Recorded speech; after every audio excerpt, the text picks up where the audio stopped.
ખૂબ જ ચિંતાજનક છે આ પ્રકારની ઘટનાઓ, પરંતુ હવે અન્ય મુદ્દાને લઈને પણ વાત કરવી છે, કોરોનાની વાત કરવી છે, કારણ કે અમદાવાદ શહેરમાં કોરોનાના કેસીસ વધી રહ્યા છે। 24 કલાકમાં 10 જેટલા કેસ નોંધાયા છે।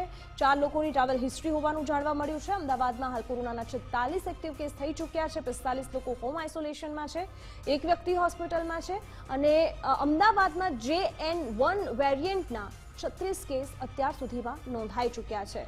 બીજી બાજુ દેશમાં પણ વાત કરી લઈએ। આજે 24 કલાકમાં 529 કેસ નોંધાઈ ચૂક્યા છે। 5 લોકોના મોત થઈ ચૂક્યા છે। દેશભરમાં કોરોનાના એક્ટિવ કેસની સંખ્યા 4093 પહોંચી ચૂકી છે અને દેશના 9 રાજ્યોમાં JN1 વેરિયન્ટ ફેલાઈ ચૂક્યો છે। દિલ્હીમાં પણ એક કેસ આવી ચૂક્યો છે।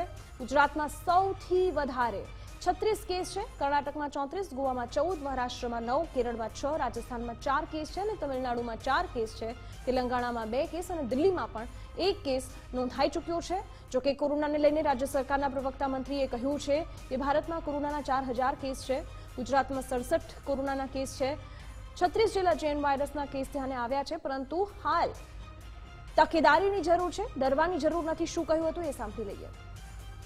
ભારતમાં કુલ કોવિડના 4093 જેટલા કુલ કેસો છે, ગુજરાતમાં 67 જેટલા અને JN1ના જે વારંવાર વિષય આવે છે કે JN1, તો JN1ના 36 જેટલા કેસો આપણા રાજ્યમાં ધ્યાનમાં આવ્યા છે।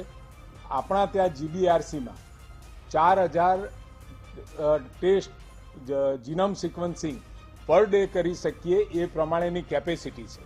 આપણા ત્યાં આવતા તમામ કેસોનું જીનોમ સિક્વન્સિંગ કરીએ છીએ। એના કારણે બીજા રાજ્યોમાં આ પ્રકારની વ્યવસ્થાઓ બધા કેસોની કરી શકાય એવી છે કે નહીં, એ પ્રશ્નાર્થ ચિહ્ન છે।